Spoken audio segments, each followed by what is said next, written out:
ಚುನಾವಣೆ ನಡೀತಿದೆ, ಯಾವ ಕೆಲಸ? ಈ ಮಹಾರಾಷ್ಟ್ರ ಮತ್ತು ಜಾರ್ಖಂಡದಲ್ಲಿ ಚುನಾವಣೆ ನಡೀತಾ ಇದೆ. ಮಹಾರಾಷ್ಟ್ರದಲ್ಲಿ ನಾನೇ ಸಕ್ರಿಯವಾಗಿ 2-3 ದಿವಸ ಸೋಲಾಪುರ ಭಾಗದಲ್ಲಿ ಅಕ್ಕಲಕೋಟೆ ಜತ್ ಎಲ್ಲಿ ಗಡಿಭಾಗ ಇದೆ ಅಲ್ಲಿ ನಾನೇ ಪರ್ಸನಲಿ ಕ್ಯಾಂಪೇನ್ಗೆ ಹೋಗಿದ್ದೆ. ಅಲ್ಲಿಯ ನಮ್ಮ ಕಾರ್ಯಕರ್ತರ ಬೇಡಿಕೆ ಮತ್ತು ಹಿನ್ನೆಲೆಯಲ್ಲಿ ನಾನೇ ಸೋದಾ ಹೋಗಿದ್ದೆ. ಅಲ್ಲಿಯ ವಾತಾವರಣ ನೋಡಿದಾಗ ಭಾಳ ದೊಡ್ಡ ಪ್ರಮಾಣದಲ್ಲಿ ನಮ್ಮ ಕಾರ್ಯಕರ್ತರು ದುಡಿತಿದ್ದಾರೆ ಮತ್ತು ನಮ್ಮ ಕಾರ್ಯಕರ್ತರಲ್ಲಿ ಉತ್ಸಾಹ ಇದೆ ಮತ್ತು ಜನರ ಸ್ಪಂದನೂ ಹಾಗೇ ಇದೆ. ಮತ್ತು ಇತ್ತೀಚೆಗೆ BJP ನೇತೃತ್ವದ ಸರ್ಕಾರ ಬಂದ ಮೇಲೆ ಆ ಭಾಗದಲ್ಲಿ ಭಾಳ ದೊಡ್ಡ ಪ್ರಮಾಣದಲ್ಲಿ ಮೂಲಭೂತ ಸೌಕರ್ಯ ಇವೆಲ್ಲ ಅಭಿವೃದ್ಧಿ ಆಗಿದ್ದು ನಾನು ಸ್ವತಃ ನೋಡಿದ್ದೆ ಅಲ್ಲಿ. ಯಾಕಂದರೆ ನಾನು ಹಿಂದೆ ಹಲವಾರು ಬಾರಿ ಹೋಗಿದ್ದೇನೆ. ಅಕ್ಕಲಕೋಟೆ, ಸೋಲಾಪುರ ಈ ಭಾಗದಲ್ಲಿ ಮೊದಲು ಯಾವುದೇ ಮೂಲಭೂತ ಸೌಕರ್ಯ ಇರಲಿಲ್ಲ, ಹೋಗ್ಲಿಕ್ಕೆ ರಸ್ತೆನೇ ಇಲ್ಲ. ಗುಡ್ಡಾಪುರ ದಾನಮ್ಮ ದೇವಿಯ ದರ್ಶನಕ್ಕೆ ಹೋಗಿದ್ದೆ. ಅಲ್ಲಿ ಹೋಗಲಿಕ್ಕೆ ದಾರಿನೇ ಇರಲಿಲ್ಲ ಸರಿಯಾದಂಥದ್ದು. ಈ ಎಲ್ಲ ಕಡೆಯೂ ರಸ್ತೆಗಳಾಗಿದ್ದಾವೆ, ಮೂಲಭೂತ ಸೌಕರ್ಯ ಆಗಿದ್ದಾವೆ. ಇದೆಲ್ಲ ನೋಡಿದರೆ ಒಂದು ಬದಲಾವಣೆ ತರುವಂಥ ಕೆಲಸ ಮಹಾರಾಷ್ಟ್ರ ಸರ್ಕಾರದಿಂದ BJP ಸರ್ಕಾರದಿಂದ ಆಗಿದೆ. ಆ ಹಿನ್ನೆಲೆಯಲ್ಲಿ ದೊಡ್ಡ ಪ್ರಮಾಣದಲ್ಲಿ ನಮಗೆ ಬೆಂಬಲ ಸಿಗ್ತಾ ಇದೆ ಮತ್ತು ಮಹಾರಾಷ್ಟ್ರದಲ್ಲಿ BJP ನೇತೃತ್ವದ ಸರ್ಕಾರ ಬರೋದು ನಿಶ್ಚಿತ ಅಂತ ನಾಗ್ತದೆ. ಅದೇ ರೀತಿ ಜಾರ್ಖಂಡದಲ್ಲಿ ಸಹಿತ ನನಗೆ ಪಕ್ಷದ ಮಾಹಿತಿ ಪ್ರಕಾರ ಅಲ್ಲಿ ಇವತ್ತಿನ ಸರ್ಕಾರಕ್ಕೆ ಏನೊಂದು NT ಇನ್ಕಮ್ಸ್ ಇದೆ, ಅದರ ಲಾಭವೂ BJPಗೆ ಆಗ್ತದೆ. ಅಷ್ಟೇ ಅಲ್ಲ, ನಮ್ಮವರು ಸಹಿತ ಸಂಘಟಿತವಾಗಿ ಪ್ರಯತ್ನ ಮಾಡ್ತಾ ಇದ್ದಾರೆ. ಅಲ್ಲಿ ಜಾರ್ಖಂಡದಲ್ಲಿ ಭಾರತೀಯ ಜನತಾ ಪಾರ್ಟಿ ಸರ್ಕಾರ ಆಗೋದು ನಿಶ್ಚಿತ. ರಾಜ್ಯವು ಇತ್ತೀಚೆಗೆ ದೊಡ್ಡ ಪ್ರಮಾಣದಲ್ಲಿ ಸಂದು ಮಾಡ್ತಾ ಇದೆ. BJP ಶಾಸಕರು 50 ಕೋಟಿ 100 ಕೋಟಿ ರೂಪಾಯಿ ಖರೀದಿ ಮಾಡಿ, ಇದು ಒಂದು BJP ವಿರುದ್ಧ ನಡೀತಕ್ಕಂಥ ಒಂದು ಕುತಂತ್ರ ಅಂತ ಹೇಳ್ತೀನಿ. ಈ BJP ವಿರುದ್ಧ ಒಂದು BJP ಡ್ಯಾಮೇಜ್ ಮಾಡೋ ಸಲುವಾಗಿ, BJP ನಾಯಕರಿಗೆ ಡ್ಯಾಮೇಜ್ ಮಾಡೋ ಸಲುವಾಗಿ ಈ ಆಪರೇಷನ್ ಕಮಲ ಮಾಡ್ತಾ ಇದ್ದಾರೆ ಅನ್ನುವಂಥದ್ದು ಈ ರೀತಿ ಅಪಪ್ರಚಾರ ಮಾಡುವಂಥದ್ದು. ನಾವು ಆಪರೇಷನ್ ಕಮಲ ಮಾಡುವಂಥದ್ದು ಅವಶ್ಯಕತೆಯೇ ಇಲ್ಲ, ಯಾರಿಗೆ ಹಣ ಕೊಡುವಂಥದ್ದು ಅವಶ್ಯಕತೆಯೇ ಇಲ್ಲ. ಈಗ ಇತ್ತೀಚೆಗೆ ನೋಡ್ರಿ, ಇಲ್ಲೆಲ್ಲ ಅಭಿವೃದ್ಧಿ ಕೆಲಸ ಆಗ್ತಾ ಇಲ್ಲ ಅಂತ ಕಾಂಗ್ರೆಸ್ ಶಾಸಕರಿಗೆ ದಂಗೆ ಹೇಳ್ತಾ ಇದ್ದಾರೆ. ನಮ್ಮ ನಿನ್ನೆ ವಿಜಯನಗರದ ಶಾಸಕರು ಗವಿಯಪ್ಪನವರು, ಹಿಂದೆ ರಾಜು ಕಾಗವಾಡದವರು ಅವರೇ ಓಪನ್ ಆಗಿ ಸ್ಟೇಟ್ಮೆಂಟ್ ಕೊಟ್ಟಿದ್ರು. 1 ಪೈಸಾ ಹಣ ಇಲ್ಲರಿ, ನಾವು ಎಲ್ಲಿ ಹೋಗಬೇಕು, ಏನು ತಾನ, ನಾವು ಹೆಂಗೆ ಕೆಲಸ ಮಾಡಬೇಕು, ನಾನು ರಾಜೀನಾಮೆ ಕೊಟ್ಬಿಡ್ತೇನೆ ಅಂತ ಕಾಗೇರು ಹೇಳಿದ್ರು. ಶಾಸಕ ಸ್ಥಾನಕ್ಕೆ ರಾಜೀನಾಮೆ ಕೊಡ್ತೇನೆ ಅಂತ. ಈ ರೀತಿ ಕೆಲವು ಶಾಸಕರು ಇಲ್ಲಿ ಓಪನ್ ಆಗಿ ಹೇಳಿದ್ದಾರೆ. ಇನ್ನು ಭಾಳಷ್ಟು ಶಾಸಕರು ಮನಸ್ಸಲ್ಲಿ ಕುದೀತಿದ್ದಾರೆ. ಹೀಗಾಗಿ ಈ ಸರ್ಕಾರಕ್ಕೆ ಒಂದು ಅಸ್ತಿತ್ವದ ಪ್ರಶ್ನೆ ಬಂದದ.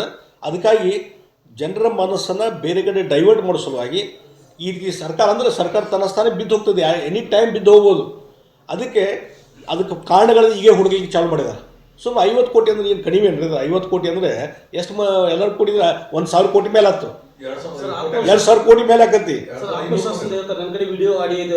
ಅದಕ್ಕೆ ನಾ ಏನು ಹೇಳೋದು, ಈ ಥರದ್ದು ಬಿಡುಗಡೆ ಮಾಡ್ರಿಪ್ಪ. ಮೊನ್ನೆ ಬೈ ಎಲೆಕ್ಷನ್ ಬಂದಿತ್ತಲ್ಲ, ಅದು ಮಹಾರಾಷ್ಟ್ರ ಜಾರ್ಖಂಡ್ ಎಲೆಕ್ಷನ್, ನಿಮ್ಗೆ ರಾಜಕೀಯ ಲಾಭ ಆಕೈತಲ್ಲ, ಯಾಕೆ ಬಿಡುಗಡೆ ಮಾಡಲಿಲ್ಲ?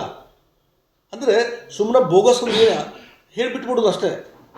ಹೀಗಾಗಿ ಹಿಟ್ ಆ್ಯಂಡ್ ರನ್ ಕೇಸ್ ಅಂತಾರಲ್ಲ, ಹಿಟ್ ಆ್ಯಂಡ್ ರನ್ ಕೇಸ್ ಮಾಡಕತ್ತಾರೆ ಅಷ್ಟೇ ಇವರು ಕಾಂಗ್ರೆಸ್ನವರು. ಅದಕ್ಕಾಗಿ ಇದರಲ್ಲಿ ಏನೂ ಅರ್ಥ ಇಲ್ಲ, ಸುಳ್ಳು ಆಪಾದನೆ. ಇದನ್ನು ನಿಜವಾಗಿ ನಿಮ್ಗೆ ಕಂಪ್ಲೀಟ್ ನಿಷ್ಕ್ರಿಯ ಆಗಿದೆ. ಜನರಿಗೂ ಒಂದು ರಕ್ಷಣೆ ಇಲ್ಲ, ಮಹಿಳೆಯರಿಗೂ ರಕ್ಷಣೆ ಇಲ್ಲ. ಕ್ರೈಮ್ಸ್ ಡೇ ಬೈ ಡೇ ಜಾಸ್ತಿ ಆಗ್ತಾ ಇದೆ, ಮರ್ಡರ್ಸ್ ಆಗ್ತಾ ಇದ್ದಾವೆ, ಕೊಲೆ ಸುಲಿಗೆ ಆಗ್ತಾ ಇದ್ದಾವೆ, ಕಾನೂನು ಸುವ್ಯವಸ್ಥೆ ಹದಗೆಟ್ಟು ಹೋಗಿದೆ, ಜಾತಿ ಗಲಭೆ, ಕೋಮು ಸಂಘರ್ಷ ಇವೆಲ್ಲ ಮಿತಿಮೀರಿದೆ. ಇದರ ಜೊತೆಗೆ ಸರ್ಕಾರಿ ಅಧಿಕಾರಿಗಳು ಸಹಿತ ಈ ಒಂದು ಕರಪ್ಷನ್ನು ಮತ್ತೊಂದಕ್ಕೆ ದೌರ್ಜನ್ಯಕ್ಕೆ ಬೇಸತ್ತು ಕೆಲವರು ತಾಲೂಕಾ ಕಚೇರಿಯಲ್ಲಿ ಸುಸೈಡ್ ಮಾಡ್ಕೊಳ್ಳೋಂಥ ಪರಿಸ್ಥಿತಿ ಬಂದದ. ಮತ್ತು ಯಾರು ಸುಸೈಡ್ ಮಾಡ್ಕೊಂಡಿದ್ದಾರೆ ಆ ವ್ಯಕ್ತಿಗಳು ಏನು ಅವರ ಹೇಳಿಕೆ ಪ್ರಕಾರನೇ ಯಾರು ತಹಶೀಲ್ದಾರು, PA, ಮಂತ್ರಿ PA ಇವರೆಲ್ಲರೂ ತಲೆಮರೆಸ್ಕೊತಾರೆ.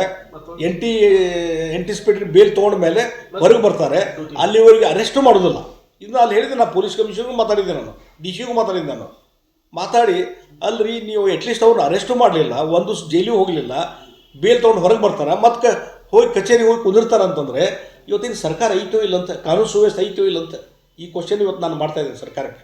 ಇದರಿಂದ ಭಾಳ ರಾಂಗ್ ಮೆಸೇಜ್ ಪಬ್ಲಿಕ್ಗೆ ಹೋಗ್ತಾ ಇದೆ.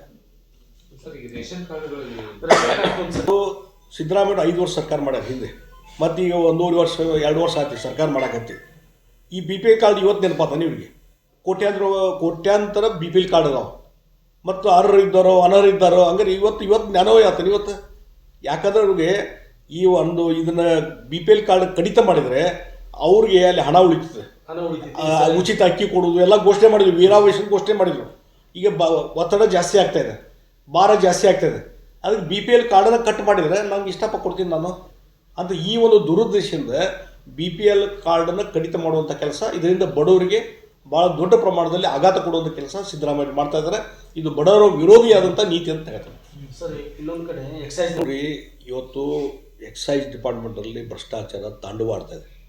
ಒಂದು ಲೈಸೆನ್ಸ್ ರಿನ್ಯೂವಲ್ ಸಲುವಾಗಿ ಅಥವಾ ಯಾವುದೋ ಒಂದು ಹೊಸ ಲೈಸೆನ್ಸ್ ತೊಗೊತೀನಿ ಅಂದರೆ ಅಲ್ಲೊಂದು ಪ್ಯಾಕೇಜ್ ಫಿಕ್ಸ್ ಮಾಡಿದ್ದಾರೆ. ಒಂದು ಪ್ಯಾಕೇಜ್ ಪ್ರಕಾರ 20 ಲಕ್ಷ 30 ಲಕ್ಷ 1 ಕೋಟಿನೋ ಪ್ಯಾಕೇಜ್ ಫಿಕ್ಸ್ ಮಾಡಿ ಅವ್ರಿಗೆ ಲೈಸೆನ್ಸ್ ಸಿಗ್ತದೆ.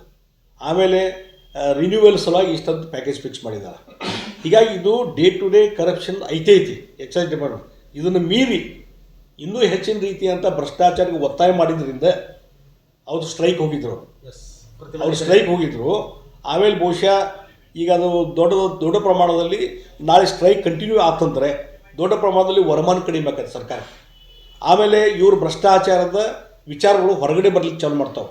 ಆ ಹಿನ್ನೆಲೆಯಲ್ಲಿ ಅವ್ರು ಕರೆದು ಮಾತಾಡಿಸಿ ಸಮಾಧಾನ ಮಾಡುವಂಥ ಕೆಲಸ ಮುಖ್ಯಮಂತ್ರಿಗಳು ಮಾಡಿದ್ದಾರೆ. ಇದನ್ನು ಮೊದಲು ಗಂಭೀರವಾಗಿ ತೆಗೆದುಕೊಂಡು ಈ ಭ್ರಷ್ಟಾಚಾರ ಕಡಿವಾಣ ಹಾಕುವಂಥ ಕೆಲಸ ನಾವು ಮಾಡ್ತೀವಿ ಅನ್ನುವಂಥ ಮಾತನ್ನು ಹೇಳಿದರೆ ಇದೆಲ್ಲ ನಡೀಲಿಕ್ಕೆ ಸಾಧ್ಯ ಇಲ್ಲ.